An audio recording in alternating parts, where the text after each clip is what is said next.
Hello friends, welcome to our YouTube channel that is IP trend. और हम discuss कर रहे हैं क्लास 12th आईपी सिलेबस से फर्स्ट यूनिट। इसमें हम already data handling with pandas वाला पार्ट कर चुके हैं। अब हम डाटा विजुअलाइजेशन वाला पार्ट स्टडी कर रहे हैं और डाटा विजुअलाइजेशन की 2 वीडियोस हम ऑलरेडी कंप्लीट कर चुके हैं। आज ये हमारा थर्ड पार्ट है। फर्स्ट 2 वीडियोस में सबसे पहले हमने देखा कि डाटा विजुअलाइजेशन का बेसिक पर्पस क्या होता है, हमें डाटा विजुअलाइजेशन की जरूरत क्यों पड़ती है, उसके क्या क्या यूजेस हैं, कौन कौन से फंक्शंस होते हैं, कौन सी लाइब्रेरीज की हमें जरूरत पड़ती है, किसे इंस्टॉल करना पड़ता है। उसके बाद सेकंड वीडियो में हमने प्लॉट फंक्शन के बारे में देखा कि प्लॉट फंक्शन की हेल्प से हम कैसे लाइन चार्ट को ड्रॉ करते हैं, कैसे स्कैटर्ड चार्ट को ड्रॉ करते हैं। और उसी सीक्वेंस में आज हमारा सेकंड फंक्शन जो है वो है स्कैटर फंक्शन। स्कैटर चार्ट को हम प्लॉट फंक्शन की हेल्प से भी ड्रॉ कर सकते हैं और स्कैटर फंक्शन की हेल्प से भी ड्रॉ कर सकते हैं। बेसिकली जो है स्कैटर फंक्शन ही यूज होता है स्कैटर चार्ट को ड्रॉ करने के लिए, बट कई प्लॉट फंक्शन की हेल्प से भी स्कैटर चार्ट जो है वो ड्रॉ किया जा सकता है। अब हम स्टार्ट करेंगे हमारी आज की class scatter charts using scatter function. But आज की क्लास स्टार्ट करने से पहले जिन स्टूडेंट्स ने अभी तक चैनल सब्सक्राइब नहीं किया है वो जल्दी से चैनल सब्सक्राइब कर लीजिए। अगर आपको वीडियोस पसंद आ रही है तो लाइक और कमेंट जरूर कीजिए। साथ ही साथ जब भी आप वीडियो देख रहे हैं अगर किसी भी पॉइंट पे आपको कोई भी डाउट आता है तो अपने डाउट्स जो हैं वो कमेंट करके जरूर पूछिए। तो चलिए स्टार्ट करते हैं आज की क्लास। यहाँ पे सबसे पहला क्वेश्चन जो हमारे मन में आता है वो ये होता है कि जब हमने प्लॉट फंक्शन की हेल्प से ही स्कैटर चार्ट को ड्रॉ कर लिया तो फिर हमें स्कैटर फंक्शन को पढ़ने की जरूरत ही क्या है। प्लॉट फंक्शन से हम सिर्फ सिंपल स्कैटर चार्ट जो है वो ड्रॉ कर पाते हैं, लेकिन स्कैटर फंक्शन हमें और भी बहुत सारी एडिशनल फंक्शनैलिटी जो है वो प्रोवाइड करता है स्कैटर चार्ट को ड्रॉ करने के लिए। तो इसलिए हम स्कैटर फंक्शन जो है वो यूज करते हैं स्कैटर चार्ट के लिए। देखते हैं कौन कौन सी एडिशनल फंक्शनैलिटीज हमें यहाँ मिलेगी।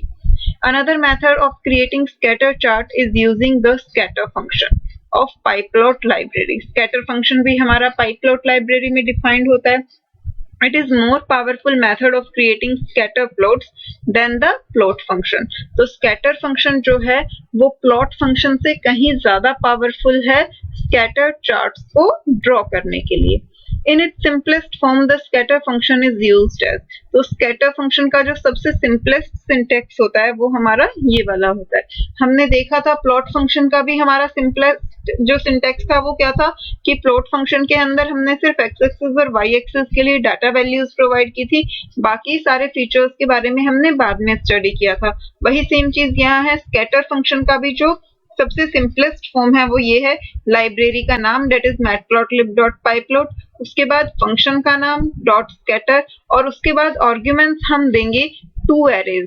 फर्स्ट एरे जो हमें एक्स एक्सिस पे जिसकी वैल्यूज को प्लॉट करना है और सेकंड एरे जिसकी वैल्यूज को हमें वाई एक्सिस पे प्लॉट करना है। अगर हमने लाइब्रेरी का कोई एलियास नेम सेट किया है इंपोर्ट करते टाइम तो हम उस नाम के साथ उसे कॉल कर सकते हैं। लाइक हम जनरली इंपोर्ट करते टाइम एज pl इंपोर्ट करते हैं, डेट इंपोर्ट मैटप्लॉटलिब.pyplot एज pl। तो हम यहाँ लिख सकते हैं pl.scatter और यहाँ ब्रैकेट में हम एरेज प्रोवाइड कर देंगे x एक्सिस और y एक्सिस के लिए। ठीक है। All the required libraries have been imported. जब भी हम चार्ट के बारे में पढ़ रहे होते हैं तो हमें मैटप्लॉटलिब.pyplot लाइब्रेरी को इंपोर्ट करना पड़ता है। अब अगर हम एरेज की हेल्प से चार्ट ड्रॉ कर रहे हैं तो उस केस में हमें numpy लाइब्रेरी की भी जरूरत पड़ेगी। अगर हम numpy लाइब्रेरी का कोई function like sine cos logarithmic values use कर रहे हैं उस केस में भी, तो जिन जिन लाइब्रेरीज की भी हमें जरूरत है उन सबको हम पहले ही इंपोर्ट कर लेते हैं। ठीक है।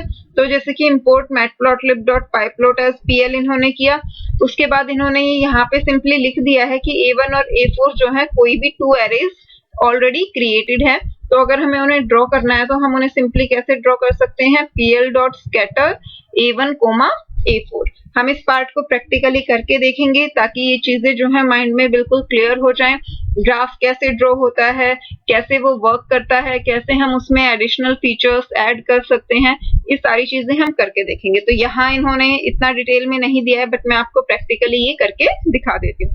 ये हम एनाकोंडा से स्पाइडर सॉफ्टवेयर यूज कर रहे हैं, आप जुपिटर भी यूज कर सकते हैं। फर्स्ट वीडियो में मैंने आपको बताया ही था कि अगर आप कंसोल से यूज कर रहे हैं जो पाइथन का ऑफिशियल डिस्ट्रीब्यूशन होता है उसमें हमें पहले पहले मैटप्लॉटलिब लाइब्रेरी को डाउनलोड करके इंस्टॉल करना पड़ता है, बट एनाकोंडा सॉफ्टवेयर में ये अपने आप इंस्टॉल होती है। तो चलिए हम स्टार्ट करते हैं। सबसे पहले हम दोनों लाइब्रेरीज इंपोर्ट करेंगे। Import matplotlib dot pyplot as pl। इसके बाद क्योंकि हमें एरेज को ग्राफ पे डिस्प्ले करवाना है तो हमें एरे क्रिएशन के लिए numpy लाइब्रेरी की जरूरत पड़ेगी, तो हम numpy लाइब्रेरी को भी इंपोर्ट कर लेंगे। Import numpy as np। अब इसके बाद हम दो एरे क्रिएट कर लेते हैं। फर्स्ट एरे हमने ले लिया a1 np dot arrange. Array creation का हम कोई भी मेथड जो है वो यूज कर सकते हैं। हम यहाँ पे हमारा सबसे सिंपलेस्ट मेथड जो है वो यूज कर रहे हैं। यहाँ स्टेप की वैल्यू हम 2 ले लेते हैं। अब इसके बाद एक और एरे जनरेट किया ar2, वो हमने ले लिया np डॉट अरेंज और इसमें हमने वैल्यूज ले ली 1 से लेके 20 तक और गैप हमने ले लिया 4 एलिमेंट्स का। ठीक है, अब दोनों एरेज में जो है हमारे आई थिंक इक्वल एलिमेंट्स हो गए होंगे। इसके बाद हम इसे प्लॉट करवाएंगे with the help of scatter method. pl dot scatter.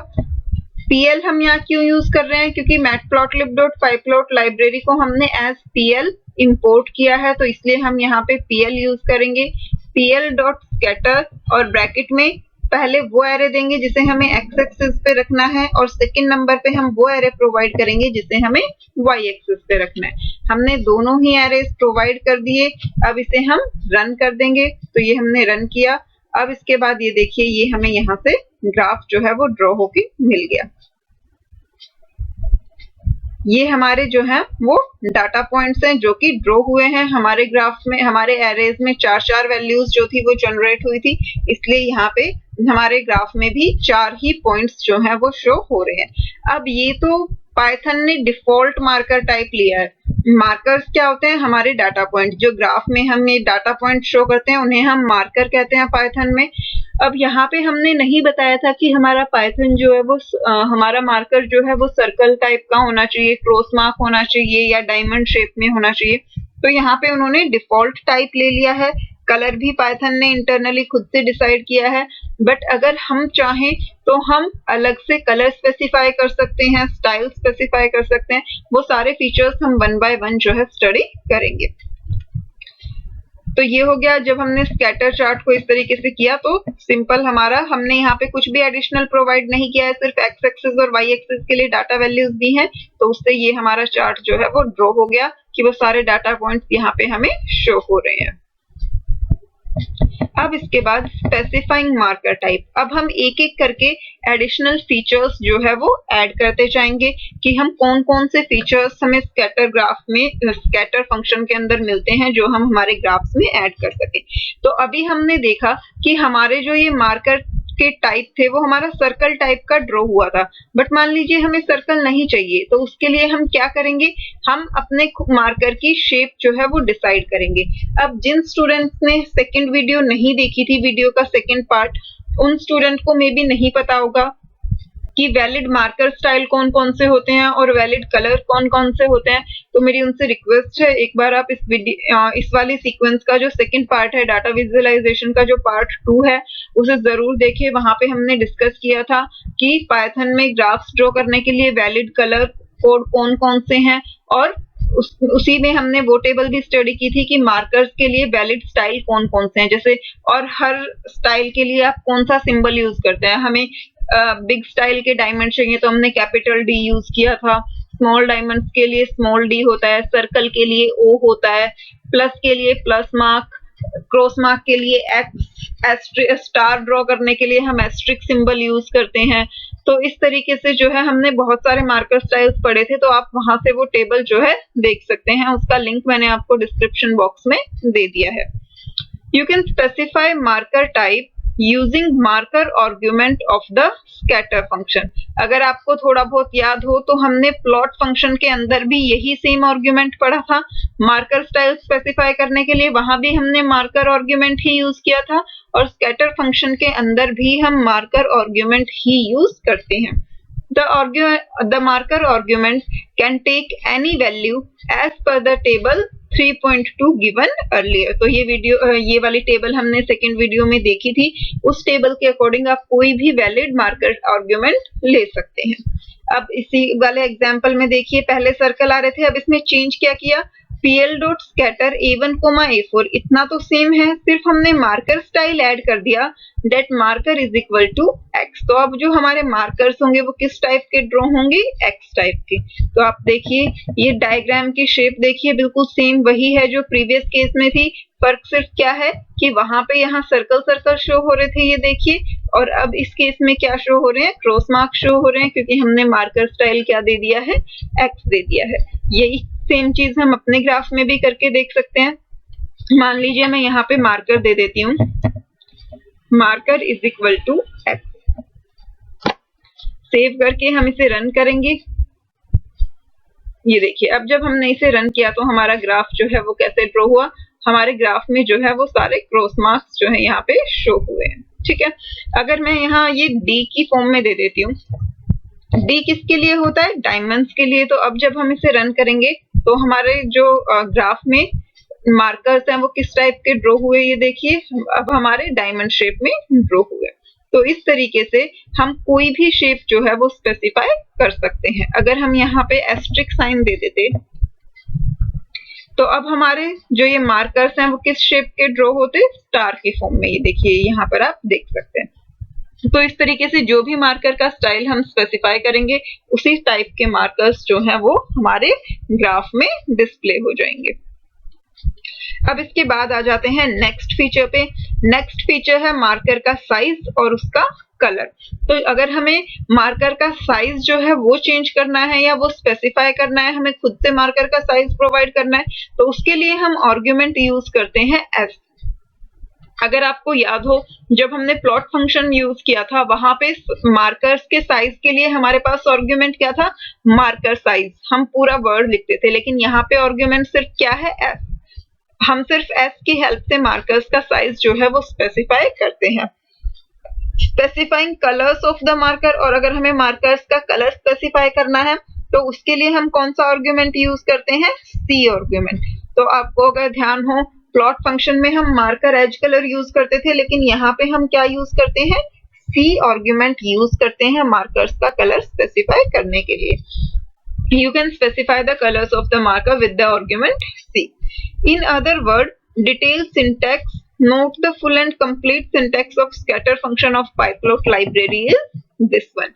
अब पहले आप इस लाइन का मतलब देखिए, यहाँ लिखा हुआ है in other word detailed syntax of scatter function of pyplot library is this। यानी कि scatter function का डिटेल्ड वर्जन ये हो गया कि पहले x एक्सिस का data values, then y axis का डाटा वैल्यूज, फिर आप साइज s आर्ग्यूमेंट की हेल्प से दे सकते हैं, कलर c आर्ग्यूमेंट की हेल्प से दे सकते हैं, और मार्कर्स की शेप जो है वो मार्कर आर्ग्यूमेंट की हेल्प से दे सकते हैं। बट यहाँ एक चीज और क्या लिखी हुई है उन्होंने, not the full and complete syntax. ये ऐसा क्यों लिखा है, क्योंकि बेटा जो भी हमारे प्लॉट फंक्शन है, स्कैटर फंक्शन है, या आगे हम बार और हिस्टोग्राम पढ़ेंगे, तो सभी फंक्शंस में हमारे पास बहुत सारे फीचर्स अवेलेबल होते हैं। बट क्लास 12th के सिलेबस के अकॉर्डिंग अभी हमें उतना सब कुछ करने की जरूरत नहीं है। तो हम सिर्फ जो हमारी बेसिक फीचर्स होते हैं उन्हीं के बारे में स्टडी करेंगे, और जो हमारे सिलेबस में इंक्लूडेड है हम सिर्फ उन्हीं को स्टडी करेंगे। तो हमारे सिलेबस के अकॉर्डिंग हमने स्कैटर के कौन कौन से फंक्शंस पढ़े कि एक्स एक्सिस और वाई एक्सिस के लिए डाटा वैल्यूज, उसके बाद साइज एंड कलर, और मार्कर का स्टाइल हम किस किस तरीके से स्पेसिफाई कर सकते हैं। अब यही आर्ग्यूमेंट्स यहाँ पे हमें समझाए गए हैं। एक्स और वाई क्या है, हमारी डाटा पोजीशंस की कौन कौन सा डाटा जो है वो ग्राफ में डिस्प्ले हो रहा है। उसके बाद एस क्या है, S is the marker size. C क्या है, C is the marker colour. अब ये सी जो है, एस और सी हम सिंगल वैल्यू भी प्रोवाइड कर सकते हैं और पूरी सीक्वेंस भी प्रोवाइड कर सकते हैं। इसे मैं डिटेल में अभी आगे डिस्कस करूंगी। अभी पहले मैं सिंगल वैल्यू लेके ही दिखाऊंगी, उसके बाद मैं आपको बताऊंगी कि सी और एस के लिए हम सीक्वेंस कैसे ले सकते हैं और वो हमारे लिए यूजफुल जो है कैसे होती है। Next marker. मार्कर आपको पता ही है कि हम मार्कर स्टाइल जो है वो स्पेसिफाई करते हैं मार्कर की हेल्प से। ठीक है, अब इसके बाद हम पहले एक बार इन आर्ग्यूमेंट्स को यूज करके देख लेते हैं, फिर हम आगे रीड करेंगे। यहाँ पे हमने मार्कर स्टाइल तो पढ़ ही लिया था, अब हम इसमें साइज और कलर भी ऐड कर देते हैं। साइज हमने पढ़ा कि हम एस आर्ग्यूमेंट की हेल्प से देते हैं। मान लीजिए मैं यहाँ साइज दे देती हूँ 10। अब जब मैं इसे रन करूंगी तो क्या होगा, मार्कर का साइज जो है वो ये देखिए और भी छोटा हो गया। तो ये हमारा डिपेंड करता है। अब अगर मैं यहाँ 10 की जगह 100 दे देती हूँ मान लीजिए, अब जब हम इसे रन करेंगे तो ये देखिए तो हमारा साइज जो है वो बड़ा हो गया। तो हम यहाँ अलग अलग साइज की वैल्यूज देके उसके अकॉर्डिंग चेक कर सकते हैं और अपनी रिक्वायरमेंट के अकॉर्डिंग जो साइज हमें चाहिए उस साइज में उसे डिस्प्ले करवा सकते हैं। अब कलर के लिए हम देते हैं सी आर्ग्यूमेंट। अब सी आर्ग्यूमेंट में हम कोई भी वैलिड कलर कोड दे सकते हैं। हमने पढ़ा था ग्रीन के लिए G हम यूज करते हैं, रेड के लिए R, ब्लू के लिए B। तो मान लीजिए हम यहाँ रेड सिंबल जो है वो दे देते हैं कि हमें जो मार्कर्स का कलर है वो क्या चाहिए, रेड। अब जब हम इसे डिस्प्ले करवाएंगे तो ये देखिए हमारे स्टार्स जो हैं वो रेड कलर के हो गए। यहीं अगर हम कलर कोड में G दे देते, G हमारा किसके लिए होता है, ग्रीन कलर के लिए, तो इस केस में हमारे जो मार्कर्स हैं वो कैसे डिस्प्ले होते हैं, ग्रीन कलर के। ये देखिए अब हमारे मार्कर्स जो हैं वो ग्रीन कलर के आ गए। तो जो भी हम कलर कोड यहाँ पे देंगे उसके अकॉर्डिंग हमारे मार्कर्स का कलर डिस्प्ले होगा। जो साइज हम देंगे उसके अकॉर्डिंग मार्कर्स का साइज डिसाइड होगा, और जो भी हम मार्कर आर्ग्यूमेंट की वैल्यू देंगे उसके अकॉर्डिंग मार्कर्स की शेप डिसाइड होगी। तो ये हो गया हमारा स्कैटर फंक्शन। अब इसके अलावा भी स्कैटर फंक्शन जो है हमें कई फीचर्स देता है, वो हम अभी आगे स्टडी करेंगे। For complete syntax of scatter, you may refer to the pyplot documentation। तो जैसा मैंने अभी आपको बताया कि यहाँ पे हम जो है वो complete syntax कवर नहीं कर रहे क्योंकि वो हमारे सिलेबस से बाहर की बात है और अभी हमें क्लास 12 के अकॉर्डिंग उसकी जरूरत भी नहीं है। बट अगर फिर भी कोई इंटरेस्टेड है तो वो पाइपलॉट डॉक्यूमेंटेशन से स्कैटर फंक्शन का कंप्लीट सिंटैक्स जो है वो स्टडी कर सकता है। The primary difference of scatter from plot is that it can be used to create scatter plots where the properties of each individual point like size, face, color, edge color, etc. can be individually controlled or mapped to data। अब यहाँ पर देखिए अभी तक हमने जितना पढ़ा, हमने स्कैटर फंक्शन में ये जो भी कुछ पढ़ा ये सारी चीजें तो हम प्लॉट फंक्शन में भी दे देते थे। तो हमें प्लॉट और स्कैटर में अभी तक कोई डिफरेंस मिला नहीं। तो यही चीज उसने हमें बताई है कि प्लॉट और स्कैटर फंक्शन में मेन डिफरेंस क्या होता है कि प्लॉट फंक्शन जो है उसकी हेल्प से हम सारे डाटा पॉइंट्स को एक जैसा ही ड्रॉ कर सकते हैं।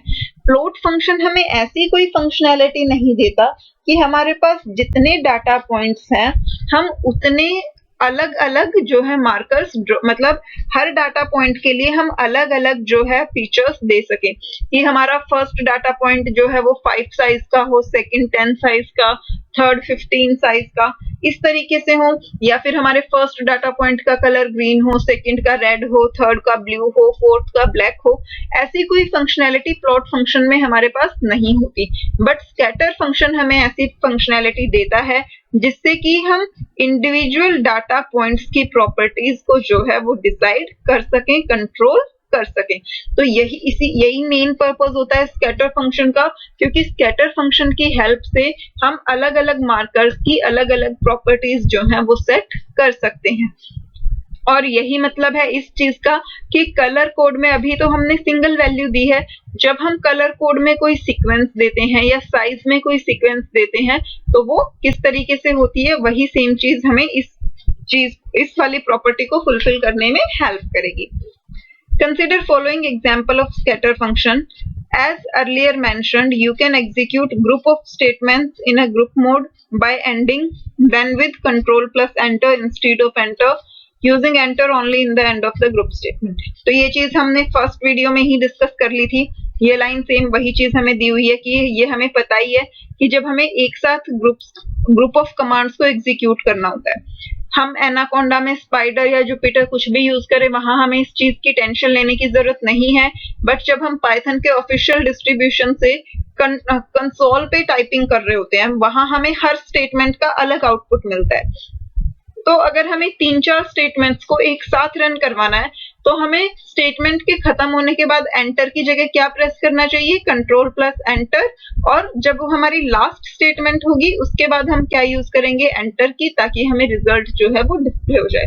तो ये वाला जो पार्ट है ये सिर्फ उन स्टूडेंट्स के लिए है जो कि official distribution of Python use कर रहे होते हैं और जो कंसोल पे वर्क करते हैं, लेकिन जो एनाकोंडा से स्पाइडर या जुपिटर कर रहे हैं उन्हें इस चीज के लिए कोई रिक्वायरमेंट नहीं है।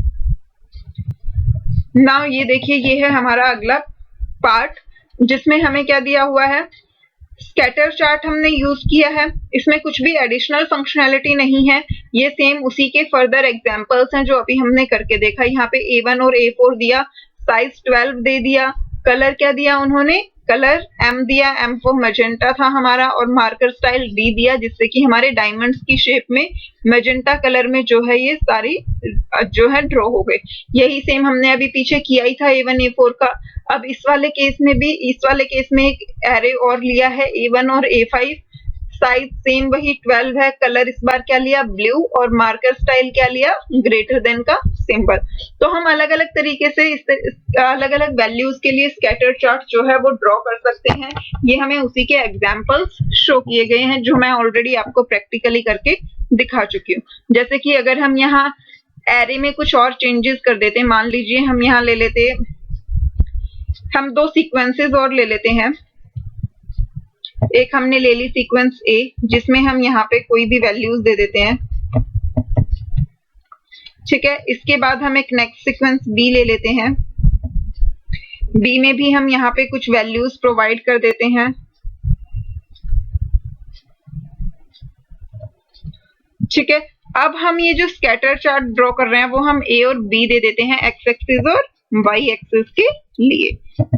अब जब हम इसे रन करेंगे तो हमारे ग्राफ की शेप जो है वो अलग हो जाएगी। ये देखिए, अब हमारे जो स्टार्स हैं, जो मार्कर्स हैं, डाटा पॉइंट्स हैं, वो अलग अलग सीक्वेंस में आ रहे हैं। अगर हम यहाँ इसे कैपिटल D कर देती हूँ तो ये स्टार की जगह हमारे मार्कर्स की शेप क्या हो जाएगी, डायमंड की शेप हो जाएगी। ये साइज अगर मैं यहाँ पे मान लीजिए मैं इसे 150 कर देती हूँ तो ये साइज जो है वो और बड़ा हो जाएगा हमारा। ये देखिए साइज और बड़ा हो गया। कलर अगर मैं ग्रीन की जगह यहाँ पे मान लीजिए ब्लू कर देती हूँ तो इस बार ये जो है डाटा किस फॉर्म में डिस्प्ले होगा, ब्लू कलर में हमारा डिस्प्ले हो जाएगा। तो ये हम अलग अलग वेरिएशंस कर करके देख सकते हैं। वही सेम चीज यहाँ दी गई है कि हमें दो अलग अलग वेरिएशंस शो कर दी। अब हम आ जाते हैं हमारे इंपॉर्टेंट पॉइंट पे कि हर डाटा पॉइंट की अलग अलग प्रॉपर्टीज हम कैसे सेट करेंगे, जो कि स्कैटर फंक्शन की मेन फीचर है। क्योंकि बाकी अभी तक हमने जितना किया वो तो हमें प्लॉट फंक्शन से भी मिल रहा था। स्कैटर फंक्शन में अलग से क्या है, that specifying varying colour and size for data point, की हर डाटा पॉइंट का अलग कलर और अलग साइज जो है अब हम स्पेसिफाई करेंगे। All the example of scatter chart that you have seen so far have used same color and size for the marker. अभी तक हमने जितने भी scatter function के example पढ़े सब में डाटा पॉइंट्स के लिए सेम कलर और सेम साइज जो है वो यूज किया गया था। But the scatter function allow you to specify different sizes and colors for the data point. But जो हमारा स्कैटर फंक्शन है वो हमें अलग अलग डाटा पॉइंट्स के लिए अलग अलग साइज और अलग अलग कलर जो है वो स्पेसिफाई करने का फीचर प्रोवाइड करता है। For this purpose, you need to specify an array of colors having the same shape as array being plotted x and y. ठीक है, इसी पर्पस के लिए we need to specify an array of colors and array of sizes which have the same shape as x and y. इसका मतलब क्या है, जब हम कोई भी ग्राफ ड्रॉ करते हैं, अभी तक हमने देखा हम दो एरे लेते हैं, एक एक्स एक्सिस के लिए और एक वाई एक्सिस के लिए, और दोनों ही एरे की शेप जो है वो सेम होनी चाहिए। शेप सेम होने का मतलब क्या है कि दोनों एरेज में नंबर ऑफ वैल्यूज जो है, नंबर ऑफ एलिमेंट्स जो हैं वो इक्वल होने चाहिए, ठीक है। बट जब हमें हर डाटा पॉइंट के लिए अलग अलग कलर या अलग अलग साइज स्पेसिफाई करना है तो उस केस में हमें कलर्स का भी क्या क्रिएट करना पड़ेगा, एक एरे क्रिएट करना पड़ेगा, ठीक है। एरे या सीक्वेंस जो भी हम लेना चाहें वो क्रिएट करनी पड़ेगी, और इस कलर के लिए जो हमने एरे क्रिएट किया है उसकी शेप भी जो है वो सेम होनी चाहिए जो कि हमारे उस एरे की है जो एक्स या वाई एक्सिस पे प्लॉट होगा। ऐसा क्यों करते हैं हम? क्योंकि अभी तक हमने बहुत सारी चीजें पढ़ी हैं पाइथन में, हमने हमेशा देखा है कि या तो हम एक सिंगल वैल्यू देते हैं, ठीक है, जब भी हम किसी सीक्वेंस से, एरे से, डाटा फ्रेम से डील कर रहे होते हैं तो या तो हम आर्गुमेंट की सिंगल वैल्यू देते हैं और या फिर जब सीक्वेंस देते हैं तो उस सीक्वेंस में उतने एलिमेंट होने चाहिए जितने की हमें जरूरत है। अब मान लीजिए हमारे पास एक्स एक्सिस और वाई एक्सिस के लिए जो एरे है उसमें 5 एलिमेंट है, ठीक है, तो जब हम उन पांचों एलिमेंट्स के लिए अलग अलग कलर कोड स्पेसिफाई करना चाहते हैं तो हमें कलर वाले एरे में भी कितने एलिमेंट्स की जरूरत पड़ेगी? 5 एलिमेंट की। तो वही सेम चीज ये कह रहा है that you need to specify an array of colours having the same shape as array being plotted as the value of c argument. तो जो हम सी आर्गुमेंट में एक सिंगल कलर कोड देते थे अब उसमें हम एरे ऑफ कलर्स देंगे और उस एरे की शेप जो है वो एक्स एक्सिस और वाई एक्सिस वाले एरे के इक्वल होगी। And array of size having the same shape as array being plotted as the value of s argument. और एस आर्गुमेंट के लिए भी अभी तक हम एक सिंगल वैल्यू दे देते थे, वही सारे मार्कर्स का साइज बन जाता था। बट अगर हमें हर मार्कर का अलग अलग साइज चाहिए तो इस केस में भी हम क्या करेंगे कि एस के लिए हम एक एरे स्पेसिफाई करेंगे और उस एरे में भी कितने एलिमेंट्स होंगे जितने की एक्स एक्सिस और वाई एक्सिस वाले एरेज में होते हैं।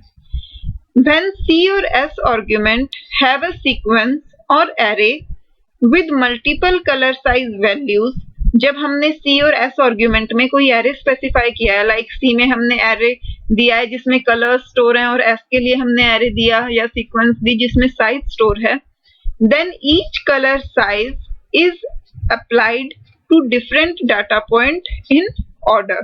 तो हर कलर या साइज जो है वो डाटा पॉइंट्स पे अप्लाई हो जाएगा और एक पर्टिकुलर ऑर्डर में होगा। ऑर्डर में कैसे कि जो हमारे कलर वाले आर्ग्यूमेंट का फर्स्ट एलिमेंट है, यानी कि सी आर्ग्यूमेंट में जो हमने एरे दिया उसमें जो फर्स्ट कलर है वो हमारे फर्स्ट डाटा पॉइंट का कलर बनेगा, जो सेकंड है वो सेकंड डाटा पॉइंट का कलर बनेगा। सिमिलरली साइज की फर्स्ट साइज जो है फर्स्ट डाटा पॉइंट का होगा, सेकंड साइज जो है वो सेकंड डाटा पॉइंट का होगा। वही चीज यहाँ लिखी भी हुई है, first colour and size to the first data point, second colour and size to the second data point and so on. कि जो हमारा फर्स्ट कलर होगा वो फर्स्ट डाटा पॉइंट को जाएगा, फर्स्ट साइज जो है वो फर्स्ट डाटा पॉइंट को जाएगा, सिमिलरली सेकंड कलर या सेकंड साइज जो है वो सेकंड डाटा पॉइंट को जाएगा और इस तरीके से जो है रिस्पेक्टिव कलर और साइज जो है एक्स एक्सिस और वाई एक्सिस वाले डाटा पॉइंट्स को एलोकेट हो जाएंगे। अब हम देखते हैं उसका एक एग्जांपल, ठीक है। ये देखिए यहाँ पे सबसे पहले उन्होंने एक एरे क्रिएट किया, उस एरे में यहाँ पे 5 एलिमेंट ले लिए। लिनस्पेस मेथड जो है वो एरे क्रिएट करने के लिए यूज होता है। ये जो है ये स्टार्टिंग वैल्यू होती है हमारी और ये वाली वैल्यू जो है वो स्टॉप वैल्यू होती है और यहाँ पे जो हम वैल्यू देते हैं वो होती है total number of elements to be generated. तो यहाँ क्योंकि हमने 5 दिया है इसका मतलब इस एरे 1 में -1 से 1 के बीच 5 एलिमेंट्स जनरेट हो जाएंगे। फर्स्ट एलिमेंट -1 होगा, लास्ट एलिमेंट 1 होगा और इसके बीच में भी जो है वो 3 वैल्यूज रैंडमली जनरेट हो जाएंगी जो कि आपस में इक्वी डिस्टेंस होंगे। लिनस्पेस मेथड का काम ही ये होता है कि जितने नंबर ऑफ एलिमेंट्स हम यहाँ स्पेसिफाई करते हैं वो उतने नंबर ऑफ एलिमेंट्स जनरेट करता है और वो सारे एलिमेंट्स आपस में इक्वी डिस्टेंस होते हैं। सेकेंड एरे में हमने क्या स्टोर किया, फर्स्ट एरे का हमने एक्सपोनेंशियल वैल्यू जो है वो स्टोर कर लिया, ठीक है। अब इसके बाद हमने एक सीक्वेंस ली कलर। अब इस सीक्वेंस में हमें कितने एलिमेंट्स प्रोवाइड करने पड़ेंगे जितने की हमारे एरे में है, क्योंकि हम हर डाटा पॉइंट के लिए अलग कलर दे रहे हैं। तो हमारे एरे में क्योंकि 5 एलिमेंट थे तो हमें यहाँ भी कितने एलिमेंट्स कितने कलर कोड देने पड़ेंगे, 5 कलर कोड जो है वो देने पड़ेंगे। तो ये हमने 5 कलर कोड जो है यहाँ से स्पेसिफाई कर दिए। फर्स्ट डाटा पॉइंट हमारा रेड कलर का होगा, सेकेंड डाटा पॉइंट जो है वो ब्लू कलर का, third data point magenta colour का होगा, फोर्थ डाटा पॉइंट जो है वो ग्रीन कलर का होगा, और फिफ्थ डाटा पॉइंट जो है वो ब्लैक कलर का होगा, क्योंकि के जो है वो ब्लैक को सिंबल करता है। ये कलर कोड्स आपको टेबल में गिवन है, वहां पे मैंने आपको शो भी किया था। सिमिलरली ये हमने साइज एरे लिया, साइज में भी हमें कितनी वैल्यूज लेनी पड़ेंगी, 5, क्योंकि हमारे पास 5 डाटा पॉइंट है। तो फर्स्ट साइज जो है 20, यानी कि फर्स्ट डाटा पॉइंट जो है वो 20 साइज का होगा, सेकंड 60 का होगा, थर्ड 100 का होगा, फोर्थ जो है वो 45 साइज का होगा और फिफ्थ जो है वो 25 साइज का होगा। अब हमें सिर्फ सिंपल स्कैटर चार्ट का फंक्शन यूज कर लेना है। pl.scatter array1, array2 और c आर्गुमेंट में हम दे देंगे कलर्ड एरे और s आर्गुमेंट में हम दे देंगे हमारा साइज वाला एरे। तो इसकी हेल्प से जो है वो हमारा ग्राफ इस तरीके से जनरेट हो जाएगा। यहाँ पर देखिए हर मार्कर का साइज जो है वो अलग अलग है, हर मार्कर का कलर भी जो है वो अलग अलग है। ठीक है, अब यही सेम चीज मैं आपको प्रैक्टिकली एक बार करके दिखा देती हूँ। यहाँ से इस पार्ट को फिलहाल के लिए हम हटा देते हैं, हम दोबारा से एरे क्रिएट करेंगे।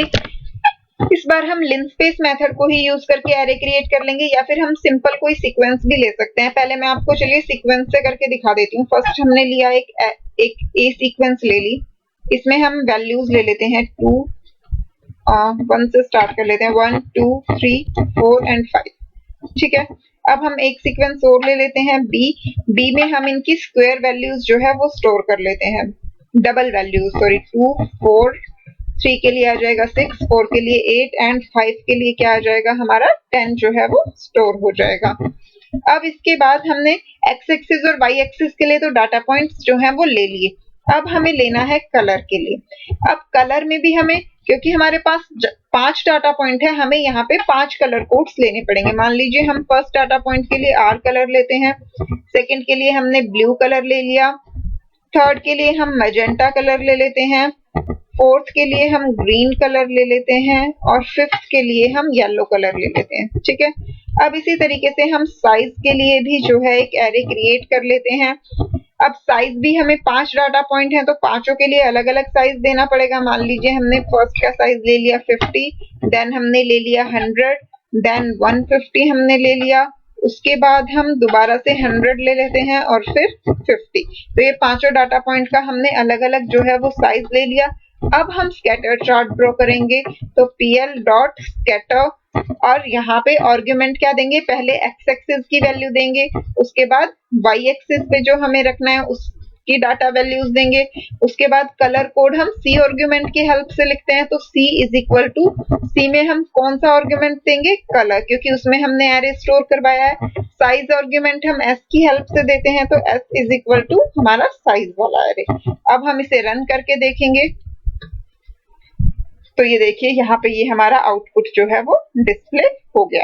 ये देखिए हमारे सारे डाटा पॉइंट्स का साइज जो है, ये थोड़ा सा स्क्रॉल अप मैं कर देती हूँ।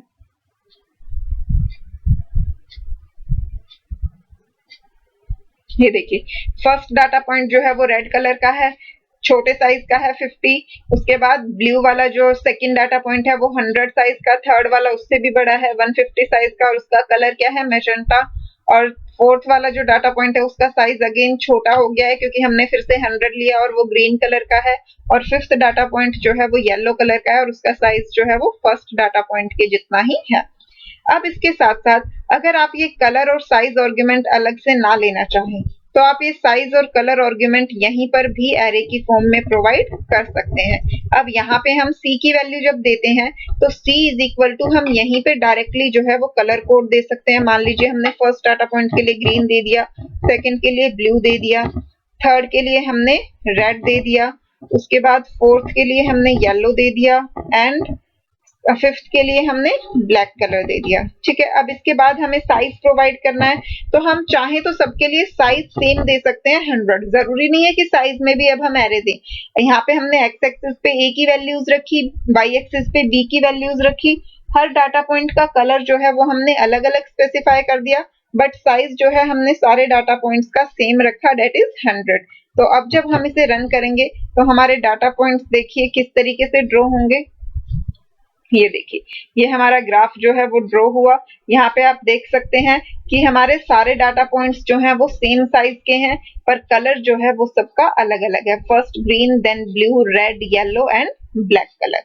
ठीक है। इसी तरीके से अगर हम चाहें तो यहाँ साइज आर्गुमेंट में ये सबके लिए अलग अलग साइज दे सकते हैं। जैसे फर्स्ट के लिए हमने 100 लिया, सेकंड के लिए हम 150 ले लेते हैं, थर्ड के लिए हम 200 ले लेते हैं, फोर्थ के लिए हम 250 ले लेते हैं और फिफ्थ के लिए हम 300 ले लेते हैं। ठीक है, तो ये लिस्ट हमने साइज के लिए ले ली। अब हम इसे रन करेंगे तो साइज भी जो है वो इंक्रीजिंग ऑर्डर में आएगा। ये देखिए फर्स्ट डाटा पॉइंट सबसे छोटा है, उसके बाद सेकंड डाटा पॉइंट थोड़ा बड़ा है, थर्ड और बड़ा है। इसे मैं स्क्रॉल अप करती हूँ, ये देखिए फोर्थ बड़ा है, देन फिफ्थ जो है वो सबसे ज्यादा बड़ा है। यहाँ अगर मैं एरे वाला, ये कलर वाला जो एरे है वो हटा दूं और सबके लिए एक सिंगल कलर दे दूं, मान लीजिए मैं सबके लिए कलर दे देती हूँ ब्लू, तो इस केस में सारे मार्कर्स का कलर सेम होगा बट उनका साइज जो है वो अलग अलग होगा। ये देखिए सारे मार्कर्स जो हैं वो ब्लू कलर के डिस्प्ले हुए हैं बट साइज जो है वो सबका अलग अलग है। तो हम अपनी रिक्वायरमेंट के अकॉर्डिंग स्कैटर फंक्शन में जो है वेरिएशंस कर सकते हैं। हर डाटा पॉइंट के लिए अगर हमें अलग अलग कलर चाहिए तो वो दे सकते हैं, अलग अलग साइज चाहिए तो वो भी दे सकते हैं। ठीक है, अब चलते हैं नेक्स्ट पार्ट पे। नेक्स्ट जो है वो हमारा बार ग्राफ स्टार्ट हो जाता है। स्कैटर फंक्शन का पार्ट हमारा इतना ही था। आई होप स्कैटर फंक्शन जो है वो सबको समझ आया होगा। फिर भी अगर किसी भी स्टूडेंट को कोई भी डाउट है तो आप अपने डाउट्स जो हैं वो कमेंट करके पूछ सकते हैं। ठीक है, अब इसके साथ साथ हम प्रैक्टिकली एक और चीज करके देख लेते हैं। हमने अभी तक कलर और साइज को चेंज कर करके देखा, बट मान लीजिए अगर हम मार्कर स्टाइल भी चेंज करें तो उस केस में हमारा क्या होगा। ठीक है, अब यहाँ पे हम मार्कर प्रोवाइड कर देते हैं। मार्कर इज इक्वल टू, मान लीजिए पहले मैंने दिया स्टार सिंबल। ठीक है, इस केस में क्या होगा कि हमने एक ही शेप दी है तो हमारा क्या होना चाहिए कि हमारे सारे डाटा पॉइंट्स जो हैं वो सेम शेप के ड्रॉ हो गए।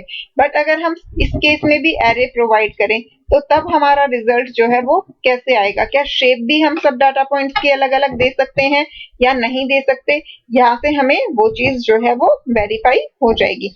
फर्स्ट के लिए हमने एस्ट्रिक दिया, सेकंड के लिए हमने प्लस साइन दे दिया है, थर्ड के लिए हम डायमंड थिन डायमंड दे देते हैं, फोर्थ के लिए हम दे देते हैं थिक डायमंड्स और फिफ्थ के लिए हम दे देते हैं सर्कल।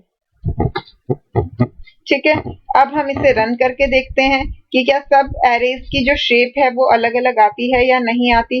तो ये देखिए एरेज की शेप, सब मार्कर्स की शेप जो है अलग अलग नहीं आई। इनफैक्ट इस केस में हमें एरर मिला है unrecognised marker style this type. ठीक है, तो यानी कि मार्कर्स की शेप हम इस तरीके से अलग अलग डिफाइन नहीं कर सकते हैं। हम सिर्फ कलर और साइज आर्गुमेंट में जो है वो एरे प्रोवाइड कर सकते हैं।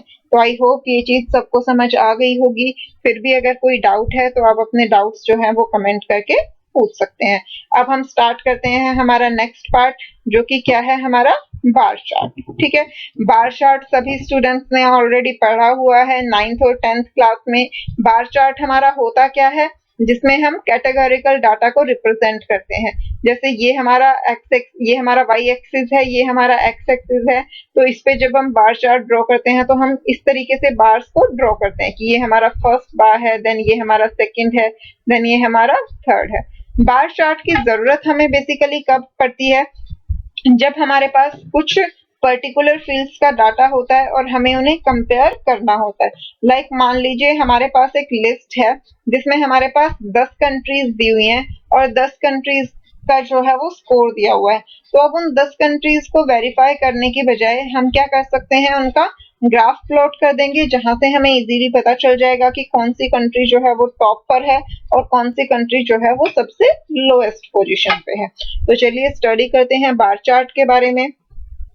A bar graph or a bar chart is graphical display of data using bars of different height। तो जो बार ग्राफ या बार चार्ट होते हैं वो किस तरीके के ग्राफ होते हैं, जिसमें हम अलग अलग हाइट के बार्स को ड्रॉ करते हैं ग्राफिकल डाटा डिस्प्ले करने के लिए। A bar chart can be drawn vertically or horizontally using rectangles or bars of different height and width। PyPlot offers bar function to create a bar chart।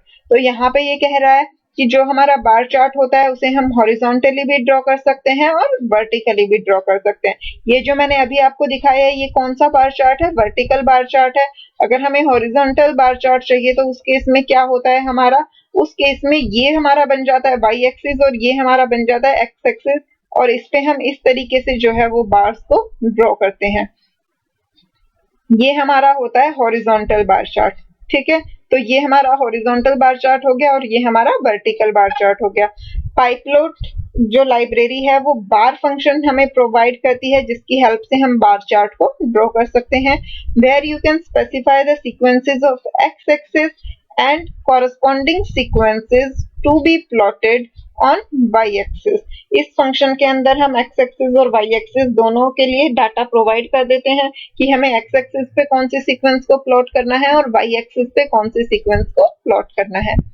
Each y value is plotted as bar on corresponding x value on the x axis।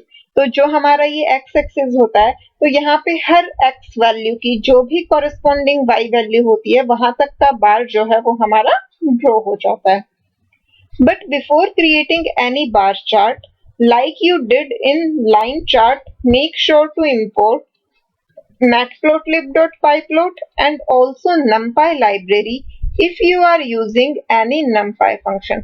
हम चाहे plot function पढ़ रहे हो, चाहे scatter function पढ़ रहे हो या बार फंक्शन पढ़ रहे हो, सबसे पहला काम जो हमें करना होता है वो हमारा क्या होता है कि हमें matplotlib.pyplot लाइब्रेरी को इंपोर्ट करना है, और साथ ही साथ अगर हम एरेज यूज कर रहे हैं या numpy लाइब्रेरी के कोई फंक्शनैलिटी यूज कर रहे हैं तो उस केस में हमें numpy लाइब्रेरी को भी इंपोर्ट करना पड़ता है।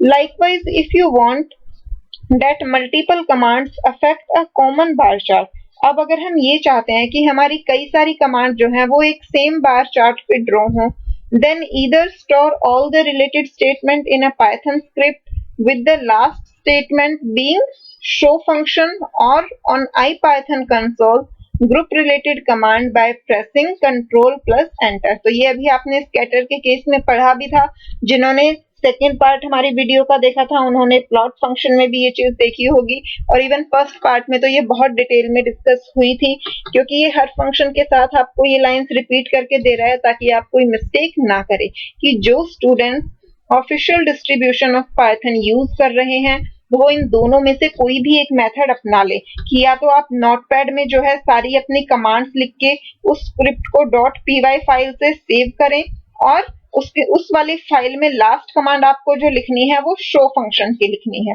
पहला तरीका तो ये है, और दूसरा तरीका अगर आप नोटपैड फाइल नहीं बनाना चाहते, आप डायरेक्टली IPython कंसोल पे ही काम करना चाहते हो, तो उस केस में एक कमांड लिखने के बाद आपको एंटर प्रेस करने की बजाय क्या प्रेस करना है? कंट्रोल प्लस एंटर, क्योंकि आपको पता ही होगा कि जब आप IPython कंसोल पे वर्क कर रहे होते हो तो जैसे ही एंटर प्रेस करते हो आपकी कमांड जो है वो एग्जीक्यूट हो जाती है।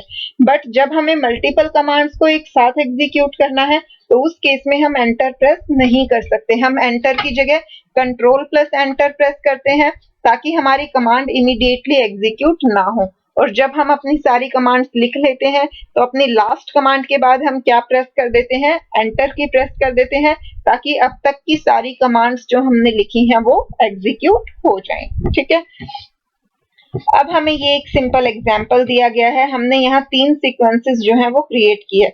फर्स्ट सीक्वेंस जो है वो हमारी ए सीक्वेंस है और उसमें हमने क्या स्टोर किया है? 1 2 3 4 स्टोर किया है। आप ये देखिएगा ये सीक्वेंस को एलोकेट करने का तरीका ये मल्टीपल असाइनमेंट का पार्ट होता है हमारा। यहाँ फर्स्ट वेरिएबल ए को क्या एलोकेट होगी? First sequence that is 1 2 3 4। Second variable है जो हमारा बी, उसे कौन सी सीक्वेंस एलोकेट होगी? सेकंड सीक्वेंस 2 4 6 एंड 8, यानी कि फर्स्ट सीक्वेंस की डबल वैल्यूज। और जो हमारी थर्ड वेरिएबल है सी, उसे हमारी थर्ड सीक्वेंस एलोकेट होगी 1 4 9 और 16, यानी कि फर्स्ट सीक्वेंस की स्क्वायर वैल्यूज। ठीक है, ए में हमारी वैल्यूज स्टोर है, बी में उसकी डबल वैल्यूज स्टोर है और सी में उसकी स्क्वायर वैल्यूज जो है वो स्टोर है। अब अगर हमें इनके लिए बार ग्राफ ड्रॉ करना है तो उसके लिए हम कमांड क्या देंगे? matplotlib.pyplot, और या फिर अगर हमने एलियास क्रिएट किया हुआ है तो उसकी जगह हम pl यूज कर सकते हैं। pl डॉट उसके बाद फंक्शन का नाम, और हमारे फंक्शन का नाम क्या है? बार। तो pl डॉट बार और ब्रैकेट में क्या देंगे a कोमा b। ठीक है, तो ये a वर्सेस b का हमारा ग्राफ ड्रॉ हो जाएगा। और अगर हमें a वर्सेस c का ग्राफ ड्रॉ करना है तो उसके लिए हम कमांड क्या देंगे, matplotlib dot pyplot dot function name और ब्रैकेट में आर्गुमेंट्स दे देंगे a कोमा c। तो इस तरीके से जो है हमारा ग्राफ वो ड्रॉ करके हमें शो कर देगा। जब हमने a वर्सेस b ड्रॉ किया था तो हमारा इस टाइप का ग्राफ ड्रॉ हुआ, और जब हमने a वर्सेस c के लिए ड्रॉ किया था तो हमारा ये वाला ग्राफ जो है वो ड्रॉ हुआ। अब देखने में आपको ये दोनों ग्राफ सिमिलर लग रहे होंगे, बट थोड़ा सा कंपैरिजन कीजिए। ये देखिए यहाँ फर्स्ट के लिए वैल्यू आपकी क्या आई है, 1, क्योंकि इस 1 का स्क्वायर जो है वो 1 होता है। 2 का स्क्वायर, ये देखिए यहाँ पे 2 का स्क्वायर आपका क्या कैलकुलेट हुआ है, 4 कैलकुलेट हुआ है यहाँ पे। ठीक है, 3 का स्क्वायर आप देख सकते हैं, 3 का स्क्वायर जो है वो 9 के इक्विवेलेंट है, और 4 का स्क्वायर जो है वो आपका 16 के इक्विवेलेंट है। जबकि जब आपने a वर्सेस b किया तो इसमें डबल वैल्यू थी, तो ये देखिए a का था 1 की डबल वैल्यू जो है वो 2 के इक्विवेलेंट आई, 2 की डबल वैल्यू जो है वो 4 के इक्विवेलेंट आई, 3 की डबल वैल्यू जो है वो 6 के इक्विवेलेंट आई, और 4 की डबल वैल्यू जो है वो 8 के इक्विवेलेंट हमारी डिस्प्ले हुई है। ठीक है, मैं एक बार ये चीज आपको प्रैक्टिकली करके भी दिखा देती हूँ ताकि आपको कोई भी डाउट जो है वो ना रहे। स्कैटर फंक्शन की अब हमें जरूरत नहीं है, तो ये पार्ट हम हटा देते हैं। ये सीक्वेंसेस हम रहने देते हैं क्योंकि हम यही सेम यूज कर लेंगे। हमने यहाँ लाइब्रेरी को इंपोर्ट किया हुआ है, मैटप्लॉटलिब डॉट पाइप्लॉट को भी, नमपाई को भी। अब हमने 2 सीक्वेंसेस ले ली, a और b। हम थर्ड सीक्वेंस और ले लेते हैं c, और उसमें हम फर्स्ट सीक्वेंस की स्क्वायर वैल्यूज जो है स्टोर कर देते हैं। अब फर्स्ट 1 का स्क्वायर होगा 1, 2 का स्क्वायर हो गया 4, 3 का स्क्वायर हमने ले लिया 9, 4 का स्क्वायर हो जाएगा 16, एंड 5 का स्क्वायर क्या हो जाएगा 25। ठीक है, अब हम इनके लिए बार चार्ट ड्रॉ करेंगे, तो pl डॉट बार और आर्ग्यूमेंट्स हम क्या दे देंगे, a कोमा b। मैं आपको दोनों अलग अलग ड्रॉ करके दिखाऊंगी ताकि आपको कोई कंफ्यूजन ना रहे और आप दोनों को अच्छे से विजुअलाइज कर पाओ। अब जब हम इसे रन करेंगे तो ये देखिए, तो हमें ये ग्राफ जो है वो ड्रॉ होके मिला। इस ग्राफ को आप ध्यान से देखिए, सारी डबल वैल्यूज जो हैं वो हमारी डिस्प्ले हो रही हैं। फर्स्ट की डबल वैल्यू 2 थी तो इसका बार चार्ट 2 तक आया, सेकंड की डबल वैल्यू 4 थी तो उसका बार चार्ट 4 तक आया, 3 की डबल वैल्यू 6 थी, 4 की डबल वैल्यू 8 थी, और 5 की डबल वैल्यू जो थी वो क्या थी, हमारी 10 थी। तो इस तरीके से जो है हमारा ग्राफ ड्रॉ हो गया। अब अगर हम यहाँ पे a कोमा c देते तो a वर्सेस c का ग्राफ जो है वो ड्रॉ हो जाता है। ये देखिए, यहाँ पे हमारा 1 का स्क्वायर 1 आया, 2 का स्क्वायर 4, 3 का स्क्वायर जो था वो 9, देन 4 का 16, एंड 5 का स्क्वायर जो है वो 25 आया। तो ये ग्राफ जो है वो हमारा चेंज हो गया। इस तरीके से हम बार फंक्शन की हेल्प से जो है बार ग्राफ्स को ड्रॉ कर सकते हैं। Notice first sequence given in the bar form the x axis, कि जो भी हमने बार फंक्शन के अंदर हमारा फर्स्ट आर्गुमेंट दिया था वो हमारा किस पे रिप्रेजेंट होता है, एक्स एक्सिस पे रिप्रेजेंट होता है, and the second sequence values are plotted on y axis. तो जो हमने सेकंड एरे दिया था वो हमारा वाई एक्सिस पे प्लॉट होता है। As earlier, if you want specify x-axis label or y-axis label, then you need to give command. अब हमने जो ग्राफ ड्रॉ किया, हम यहाँ प्रैक्टिकली भी देख सकते हैं कि हमने ये जो ग्राफ ड्रॉ किया इसमें ना ही तो x-axis पे कोई लेबल है और ना ही हमारा y-axis पे कोई लेबल है। तो अगर हम चाहते हैं कि हमारे x-axis और हमारे y-axis पे जो है वो वैलिड लेबल्स डिस्प्ले हो कि हमारा x-axis क्या रिप्रेजेंट कर रहा है, y-axis क्या रिप्रेजेंट कर रहा है, तो उस केस में हम x-axis और y-axis के लिए लेबल्स डिफाइन कर सकते हैं। और ये फंक्शन हम ऑलरेडी पढ़ चुके हैं। x-axis पे अगर हमें कोई स्ट्रिंग डिस्प्ले करवानी है तो उसके लिए हम x लेबल मेथड यूज करते हैं, और y-axis पे अगर हमें कोई स्ट्रिंग डिस्प्ले करवानी है तो उसके लिए हम y लेबल मेथड यूज करते हैं। ये यहाँ पे मिसप्रिंट हुआ है, ये u नहीं आएगा, y आएगा, y लेबल मेथड हम यूज करते हैं। और ये दोनों ही मेथड हम लाइब्रेरी के नेम की हेल्प से कॉल करते हैं। तो matplotlib dot pyplot dot x label, और या फिर अगर हमने इसे एज pl इंपोर्ट किया है तो हम लिख सकते हैं pl डॉट एक्स लेबल, और उसके बाद यहाँ पे आर्ग्यूमेंट में हम वो स्ट्रिंग प्रोवाइड कर देंगे। Similarly pl dot y label या फिर matplotlib dot pyplot dot y label, और उसके बाद ब्रैकेट्स में हम क्या प्रोवाइड कर देंगे, स्ट्रिंग प्रोवाइड कर देंगे जो भी हमें डिस्प्ले करवानी है। तो हम एक बार करके देख लेते हैं। ये जो हमने ग्राफ ड्रॉ किया, इसमें हमने एक्स एक्सिस पे वैल्यूज ली थी और वाई एक्सिस पे उनका क्या डिस्प्ले किया हुआ है, स्क्वायर डिस्प्ले किया हुआ है। तो हम यहाँ पे दे देते हैं एक्स एक्सिस और वाई एक्सिस के लिए labels. pl dot x label हम दे देते हैं सम वैल्यूज। ठीक है, अब हम देंगे y लेबल के लिए, तो pl डॉट y लेबल, और y लेबल में हम क्या डिस्प्ले करेंगे, स्क्वायर वैल्यूज, क्योंकि y एक्सिस पे हम उनका स्क्वायर डिस्प्ले करवा रहे हैं। तो यहाँ हम ले लेंगे स्क्वायर वैल्यूज। अब हम इसे रन करके देखेंगे। तो ये देखिए, जब हम इसे रन करेंगे तो हमारा एक्स एक्सिस पे भी हमारा लेबल डिस्प्ले हो रहा है और वाई एक्सिस पे भी हमारा लेबल जो है वो डिस्प्ले हो रहा है। इस तरीके से ग्राफ को समझना हमारे लिए इजी हो जाता है कि एक्स एक्सिस पे क्या शो हो रहा है और वाई एक्सिस पे जो है वो क्या शो हो रहा है। Also you need to group the commands in the script file और by pressing control plus enter. तो ये वही चीज है कि अगर आप एनाकोंडा यूज नहीं कर रहे हैं, ऑफिशियल डिस्ट्रीब्यूशन है, तो या तो आप स्क्रिप्ट बना लीजिए .py फाइल में, या फिर कंट्रोल प्लस एंटर यूज कीजिए कमांड प्रॉम्प्ट के ऊपर। ठीक है, अब ये हमें यहाँ पे शो करके दिखाया हुआ है कि जब हमने a कोमा b लिया तो b वाला जो सीक्वेंस थी उसमें हमारी डबल वैल्यू स्टोर थी। तो उस ग्राफ में हमने x लेबल ले लिया वैल्यूज और y लेबल क्या ले लिया, डबल। तो ये हमने किसकी हेल्प से डिस्प्ले करवाया, हमने matplotlib.pyplot को एज plt इंपोर्ट किया था, तो plt.xlabel और हमने वो स्ट्रिंग जो है प्रोवाइड कर दी। सिमिलरली plt.ylabel और यहाँ पे भी हमने स्ट्रिंग जो है वो प्रोवाइड कर दी। इसी तरीके से a कोमा c में c जो सीक्वेंस है वो हमारी स्क्वायर वैल्यूज को है, तो इस केस में हमने x लेबल वैल्यूज दे दिया और y लेबल हमने क्या प्रोवाइड कर दिया, स्क्वायर। तो ये दोनों ही यहाँ पे डिस्प्ले हो गए। x लेबल हमारा ये वैल्यूज x एक्सिस पे डिस्प्ले हो गया और y लेबल वाली स्ट्रिंग दैट इज स्क्वायर वो हमारी y एक्सिस पे डिस्प्ले हो गई। ये सारा पार्ट हमने अभी खुद ही प्रैक्टिकली भी करके देख लिया है। अब इसके बाद हमें ये एक एग्जाम्पल दिया गया है कि जो हमारी 4 मेट्रो सिटीज हैं, हमने उन सिटीज के नाम स्टोर किए एक सीक्वेंस में और उसके बाद हमने क्या किया, उनकी पॉपुलेशन स्टोर करवाई एक सीक्वेंस में। फिर उसके बाद हमने उन्हें बार चार्ट की हेल्प से जो है डिस्प्ले किया। अब ये एग्जाम्पल जो हमने किया है वो भी हमने एक पर्टिकुलर पर्पस के लिए किया है। मैं आपको ये पहले करके दिखा देती हूँ, उसके बाद आप पहले थोड़ा सा खुद रिकॉग्नाइज करने की कोशिश कीजिएगा कि हमने ऐसा क्यों किया है। इस वाले एग्जाम्पल को पढ़ने का हमारा बेसिक पर्पस क्या है। तो पहले हम एक सीक्वेंस ले लेते हैं सिटीज के नाम से।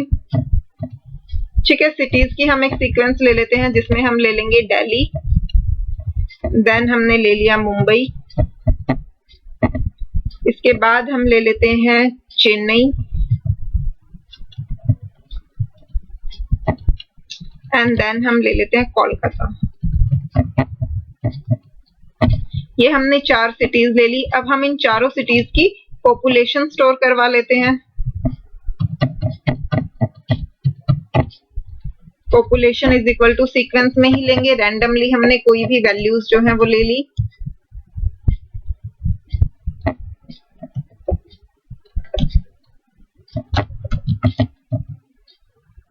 अब इसके बाद हम इसके लिए बार ग्राफ जो है वो ड्रॉ करेंगे।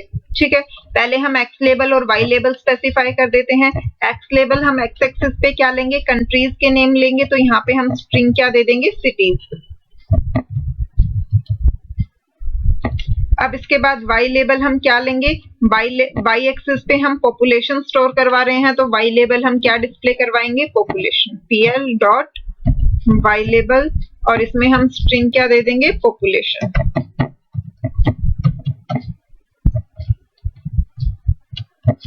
अब इसके बाद हम बार चार्ट ड्रॉ करवा देते हैं, pl डॉट बार, और यहाँ पे हम दे देंगे सिटी, क्योंकि हमें एक्स एक्सिस पे सिटीज को डिस्प्ले करवाना है और वाई एक्सिस पे हमें क्या डिस्प्ले करवानी है, पॉपुलेशन डिस्प्ले करवानी है। अब हम इसे रन कर देते हैं। तो ये देखिए, ये हमारा ग्राफ जो है वो ड्रॉ हो गया। अब इस ग्राफ को देख के थोड़ा सा कुछ आइडेंटिफाई क्या आप कर सकते हैं, हमें तो यहाँ पे कोई चेंजेस वैसे भी एक्चुअली शो नहीं हो रहे, क्योंकि बुक में जो हमें सीक्वेंस दी हुई है वो हमारे एनाकोंडा सॉफ्टवेयर में जो है ऐसा कुछ नहीं होता है। एनाकोंडा सॉफ्टवेयर में हमारा उसी ऑर्डर में डिस्प्ले होता है जिसमें हमने वर्क किया। ये देखिए हमने यहाँ सिटीज का ऑर्डर क्या दिया था, पहले हमने दिल्ली लिया था, then Mumbai, then Chennai and then Kolkata हमने यहाँ पे डिस्प्ले करवाया था। ठीक है, तो हमारा जो ग्राफ है वो भी इसी ऑर्डर में आया, पहले दिल्ली, फिर मुंबई, फिर उसके बाद चेन्नई और फिर उसके बाद कोलकाता। बट हमेशा ऐसा नहीं होता है।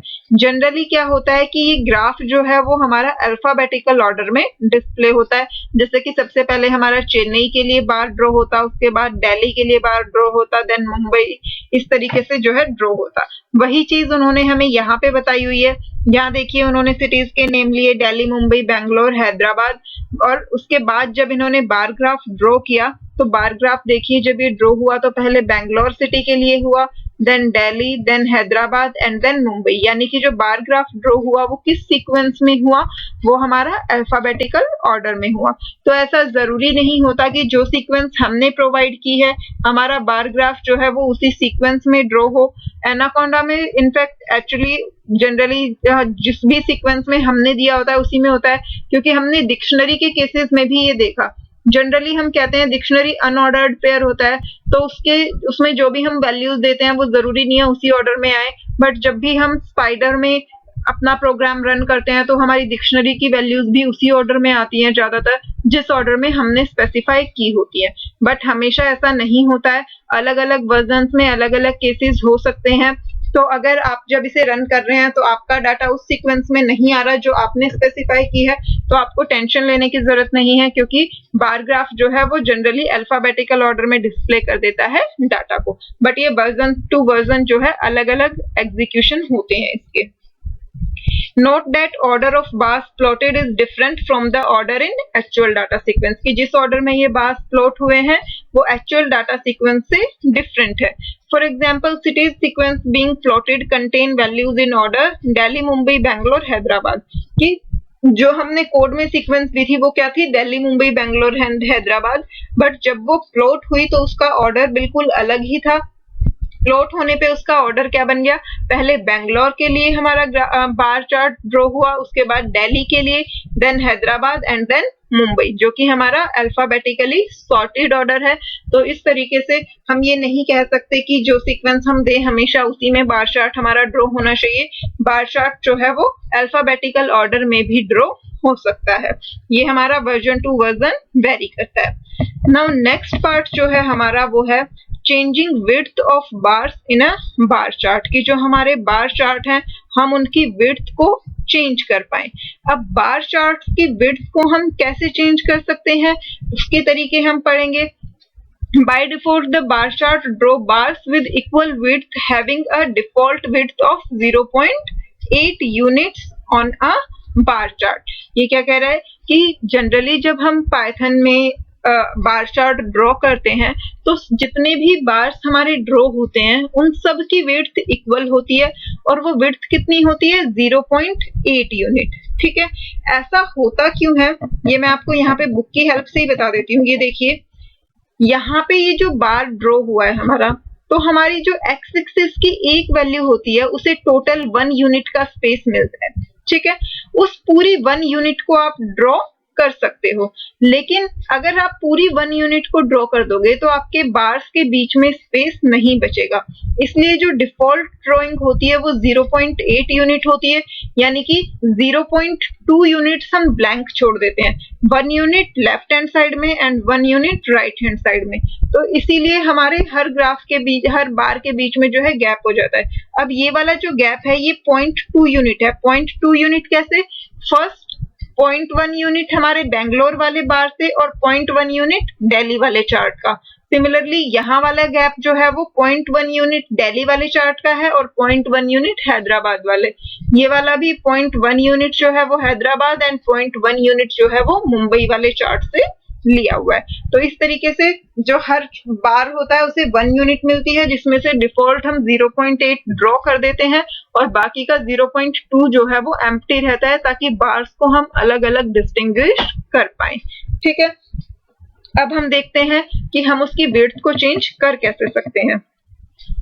that is all bars have the width same as the default width. तो सारे bars की जो है वो default width होती है, but you can always change the width of the bar. लेकिन हम उनकी width को change कर सकते हैं. कैसे कर सकते हैं वो हमें देखना है.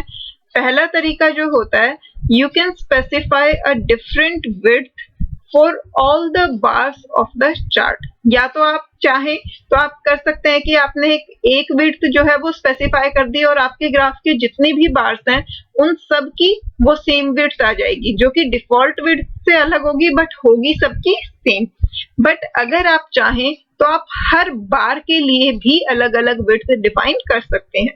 That you can also specify different width for different bars of the bar chart. हम हर बार के लिए भी अलग अलग width जो है वो define कर सकते हैं. कैसे करेंगे वो हम देखते हैं.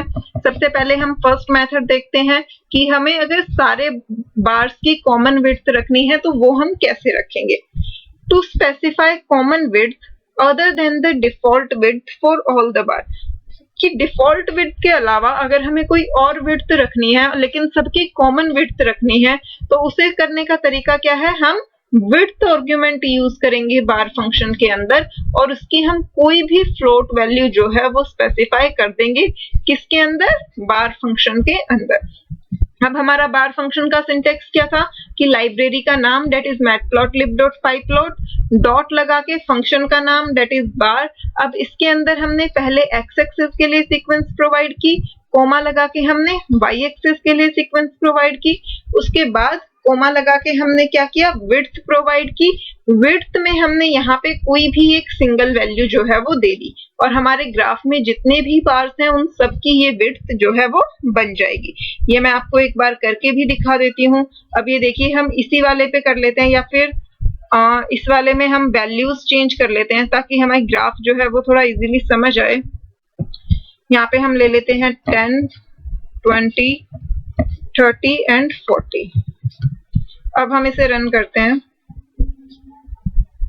ये देखिए अब हमें ये ग्राफ थोड़ा सा ज्यादा अच्छे से समझ आएगा कि ये ग्राफ में अलग अलग हमें विजुअल डिफरेंस दिखाई दे रहा है. अब हमने पढ़ा कि जो डिफॉल्ट हर बार की विड्थ है वो क्या है 0.8. तो अगर हम सबकी विड्थ अलग से स्पेसिफाई कर दें, यहाँ हम दे देते हैं एक argument width is equal to, यहाँ हम कोई भी मान लीजिए मैं विड्थ दे देती हूँ 0.5. ठीक है, डिफॉल्ट 0.8 होती है तो अगर मैंने 0.5 कर दिया यानी कि इनका साइज जो है वो क्या हो जाएगा, कम हो जाएगा. अब हम इन्हें रन करते हैं तो ये देखिए हमारा साइज जो है वो छोटा हो गया. जो ये ड्रॉ पार्ट है वो 0.5 हो गया और एम्प्टी पार्ट जो है वो इनके सबके बीच में बढ़ गया. सिमिलरली अगर मैं इसे मान लीजिए और कम कर देती हूँ, मैं इसे 0.3 कर देती हूँ.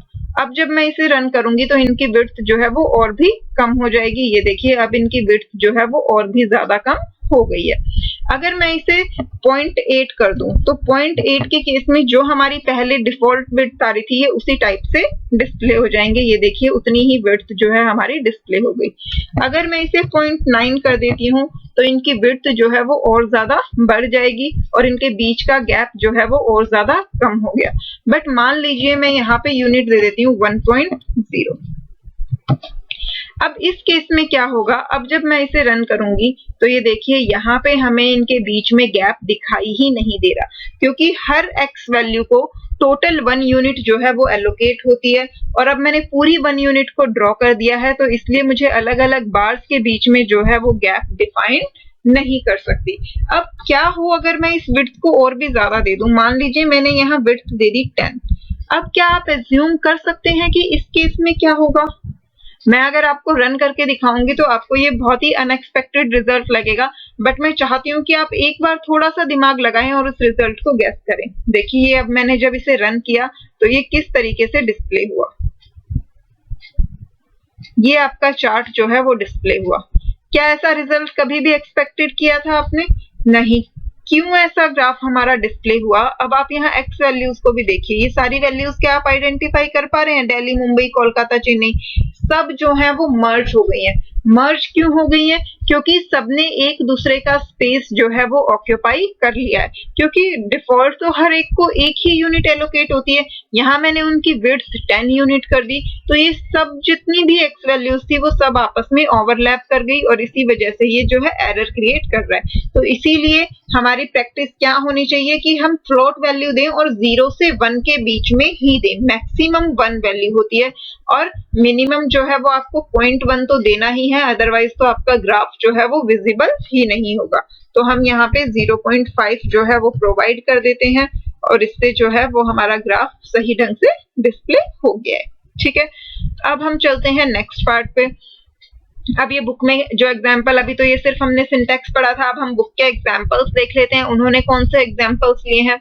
Consider the following 3 bar chart where the first chart has the bar with default width। ये फर्स्ट बार चार्ट जो है उसमें डिफॉल्ट विड्थ है, यानी कि 0.8 की विड्थ है ये। ठीक है, second chart with a width as per expression 1/2। Second chart में देखिए PLT dot bar cities comma population comma width क्या दे दी यहाँ पे 1/2। 1/2 का मतलब क्या होता है हमारा 0.5। यहाँ पर देखिए PLT dot bar cities comma population, यहाँ विड्थ नहीं दी थी तो डिफॉल्ट विड्थ क्या थी हमारी यहाँ पे 0.8। इस केस में हमारी विड्थ क्या हो गई 0.5। तो आप यहाँ देख सकते हैं कि इन वाले जो बार्स की विड्थ है वो हमारे फर्स्ट वाले बार्स से कम है। थर्ड केस जो इन्होंने दिया, इन्होंने यहाँ पे विड्थ कितनी ली 0.3। तो इनने ग्राफ्स की विड्थ देखिए, ग्राफ की विड्थ जो है और भी ज्यादा कम हो गई है। इन्होंने एक्सेसिव केस आपको नहीं लेके दिखाया कि अगर आप 0.8 से ज्यादा लोगे तो क्या होगा, बट मैंने प्रैक्टिकली आपको वो भी रन करके दिखा दिया है ताकि आपके माइंड में कोई भी डाउट ना रहे। फिर भी अगर किसी के भी माइंड में कोई क्वेश्चन आ रहा है तो आप अपने क्वेश्चंस कमेंट करके पूछ सकते हैं। So when you specify a scalar value that is a single value for the width argument, then that width is applied to all the bars of the bar chart। जब हम width argument में कोई भी एक single value जो है वो देते हैं तो वही same value जो है वो हमारे ग्राफ के सारे bars पे अप्लाई हो जाती है। अब हमारा next part क्या कहता है, नेक्स्ट पार्ट हमारा कहता है कि अगर हम हर एक बार की अलग अलग विड्थ जो है वो स्पेसिफाई करना चाहें तो वो हम किस तरीके से कर सकते हैं। To specify different width for different bars of a bar chart, की एक ही बार चार्ट के बार्स की अगर हमें अलग अलग विड्थ चाहिए तो वो हम कैसे करेंगे। In that case you can specify width argument having a sequence. तो उस केस में हम, अभी तक हमने विड्थ आर्गुमेंट में एक सिंगल वैल्यू दी थी, इस केस में हम विड्थ आर्गुमेंट में सीक्वेंस प्रोवाइड करेंगे। वो सीक्वेंस हमारी लिस्ट, टपल, एरे कुछ भी हो सकती है, containing width for each of the bar. और इस सीक्वेंस में क्या होगा, हर बार की अलग अलग विड्थ हम स्टोर करेंगे। तो हमारे पास अभी हमारे बार ग्राफ में 4 बार हैं, तो विड्थ आर्गुमेंट में, विद आर्गुमेंट के सीक्वेंस में हम 4 वैल्यूज जो है वो प्रोवाइड करेंगे। इसका सिंटैक्स आप देखिए, सिंटैक्स बिल्कुल सेम है। लाइब्रेरी का नाम dot function name that is bar. अब इसमें बार में हमने आर्गुमेंट दिए, पहले एक्स एक्सिस के लिए data values, then y axis के लिए डाटा वैल्यूज, और उसके बाद विड्थ आर्गुमेंट में अब हम सिंगल वैल्यू की जगह क्या देंगे, सीक्वेंस प्रोवाइड करेंगे। तो यहाँ पे हमें सीक्वेंस जो होगी उसमें उतने ही एलिमेंट होने चाहिए जितने हमारे एक्स एक्सिस और वाई एक्सिस में एलिमेंट हैं, ताकि हर एलिमेंट के लिए एक वैल्यू जो है वो डिफाइंड हो सके। The width given in the sequence are applied from left to right। जो भी width वाली सीक्वेंस है वो left to right जो है वो अप्लाई होती है। The first value of the sequence specifies the width of the first value of data sequence। यानी कि जो हमारा फर्स्ट बार होगा वो उसकी विड्थ डिफाइन करेगी, सेकंड वैल्यू जो है वो सेकंड बार की विड्थ डिफाइन करेगी, and so on. The width values are float value। तो width वाली सीक्वेंस जो होगी उसमें जो वैल्यूज हैं वो किस टाइप की वैल्यूज होंगी, हमारी float वैल्यूज होंगी। Please note that the width sequence must have width for all the bar। यहाँ पे हमें ध्यान रखना है कि जो हमारा विड्थ आर्गुमेंट है उसकी सीक्वेंस में उतनी ही विड्थ होनी चाहिए जितने हमारे टोटल एक्स एक्सिस और वाई एक्सिस के डाटा पॉइंट्स हैं। That is the length must match the length of data sequences being plotted. कि विड्थ वाली सीक्वेंस की लेंथ जो है वो एक्स एक्सिस और वाई एक्सिस वाली सीक्वेंसेस से मैच करनी चाहिए, otherwise Python will report an error. तो वरना तो क्या होगा, पाइथन जो है वो हमें एरर प्रोवाइड करेगा। ये सेम चीज हमने स्कैटर वाले केस में भी देखी है कि जब हम हर डाटा पॉइंट के लिए अलग से कलर और साइज दे रहे थे तो हमें शेप जो है वो सेम रखनी थी। तो ये हम करके देख लेते हैं। यहाँ पे हमारे ग्राफ में जो है वो कितने बार है, 4 बार है। तो यहाँ विड्थ आर्गुमेंट में हम जो सीक्वेंस देंगे उसमें भी हम कितने एलिमेंट देंगे, 4 एलिमेंट। तो हम दे देते हैं फर्स्ट की हम दे देते हैं 0.3, देन हम दे देते हैं 0.5, उसके बाद हम दे देते हैं 0.7 एंड लास्ट हम दे देते हैं 0.9। ठीक है, अब हम इसे जब रन करेंगे तो हर बार की जो है विड्थ वो अलग अलग डिस्प्ले होगी।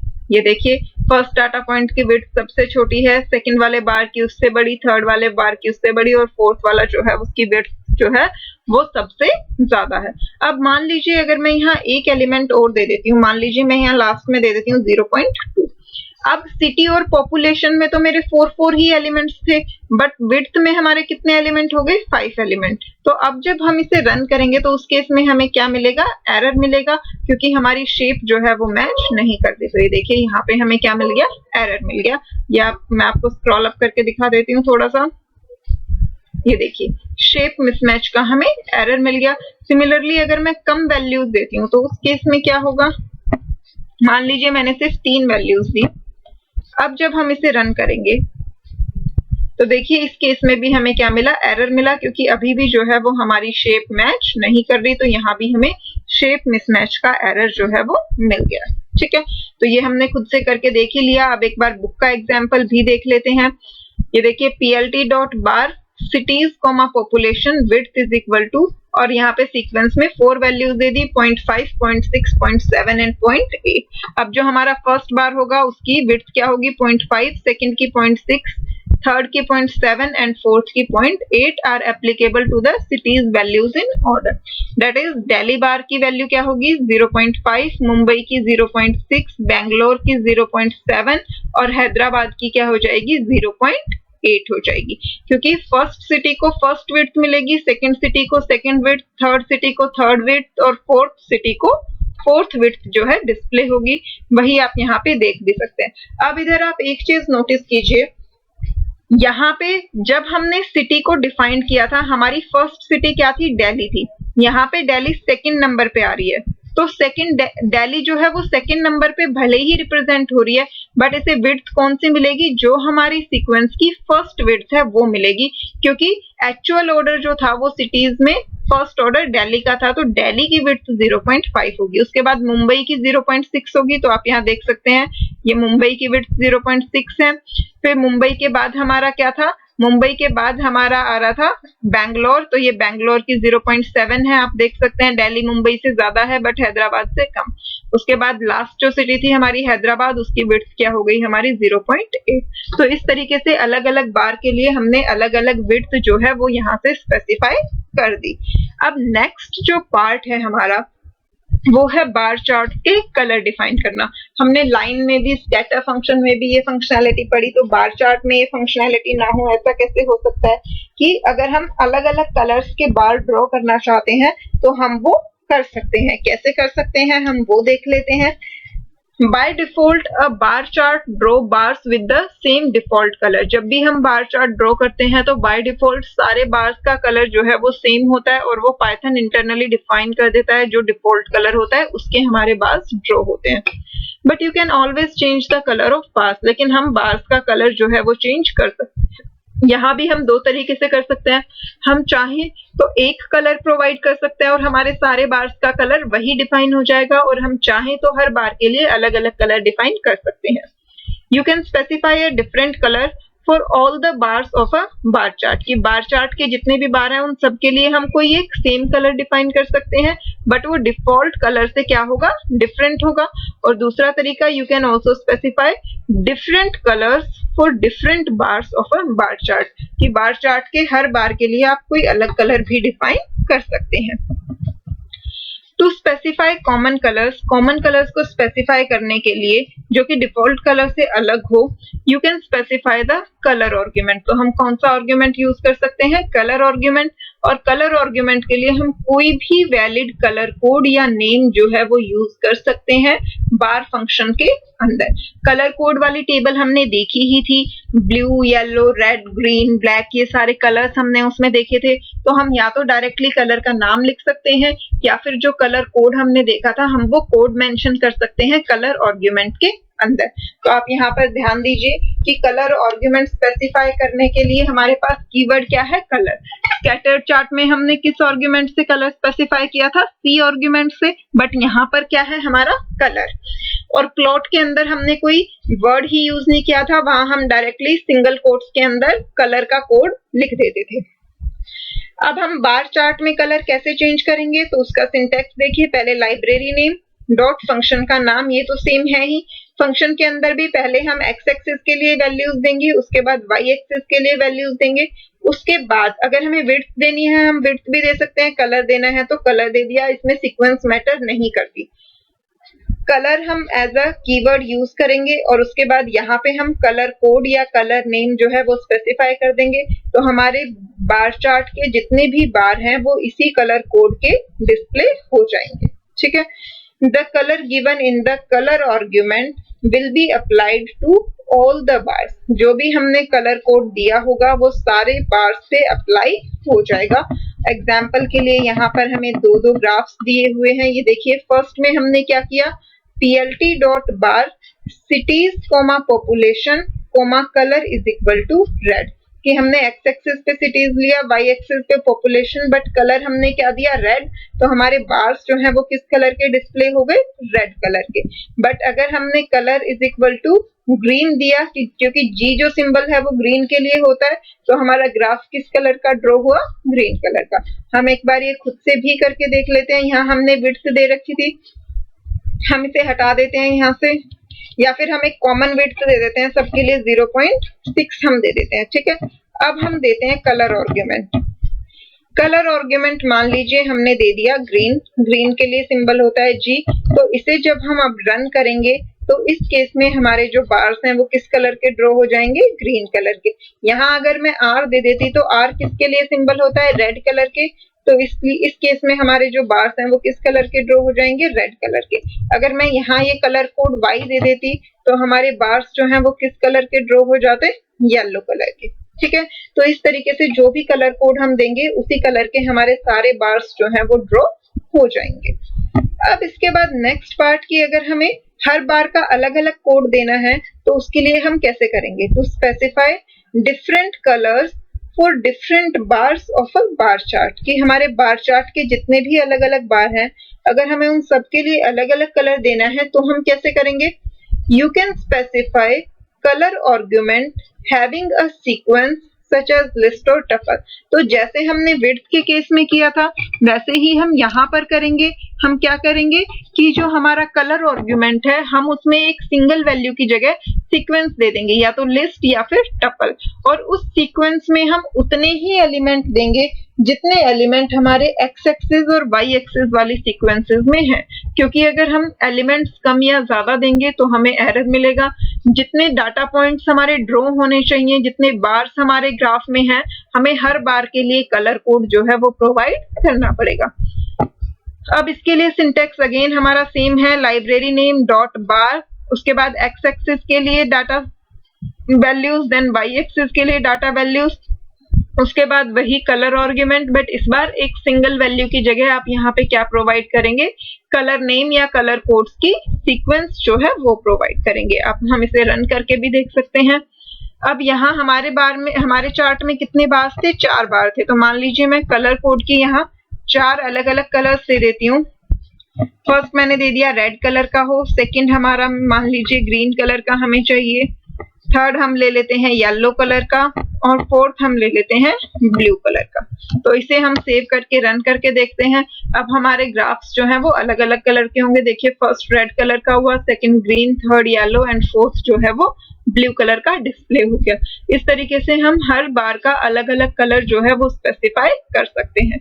बुक में एग्जाम्पल देख लेते हैं, उन्होंने क्या एग्जाम्पल किया है। The colour given in the sequence are applied from left to right. Again same वही चीज है कि सीक्वेंस जो हमने दिया वो लेफ्ट टू राइट अप्लाई होगी, यानी कि जो कलर्स की फर्स्ट वैल्यू है वो हमारे एक्स एक्सिस की फर्स्ट वैल्यू को मिलेगी। The first value of sequence specify the colour of first value of data sequence. तो जो फर्स्ट बार है उसका हमारा फर्स्ट वाला कलर होगा, जो कलर की सेकंड वैल्यू है वो हमारे सेकंड वाले बार के लिए होगी, सेकंड वाली डाटा सीक्वेंस के लिए होगी, and so on. The colour values are valid colour code और नेम। तो ये हमने टेबल पढ़ी ही थी, उस टेबल में जितने भी हमारे पास वैलिड कलर कोड्स या नेम्स थे हम उन्हीं को यहाँ पे कलर्स में यूज कर सकते हैं। अगर कुछ एक्स्ट्रा हम यूज करेंगे तो हमें एरर मिल सकता है, ठीक है। Please note that the colour sequence must have colours for all the bar. और इसके अलावा हमें ये भी ध्यान रखना है कि वो जो कलर सीक्वेंस है उसमें हर बार के लिए कलर प्रोवाइडेड होना चाहिए।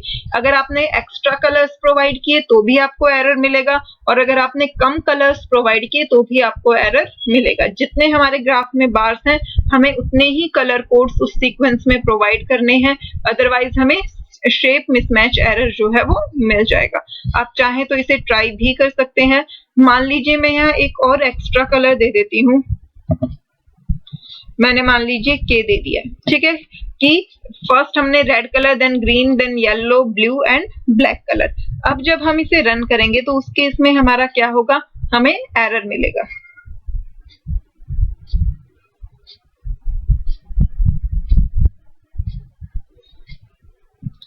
यहाँ पे हम इसे दोबारा से एक बार रन करके देखते हैं कम वैल्यूज के साथ।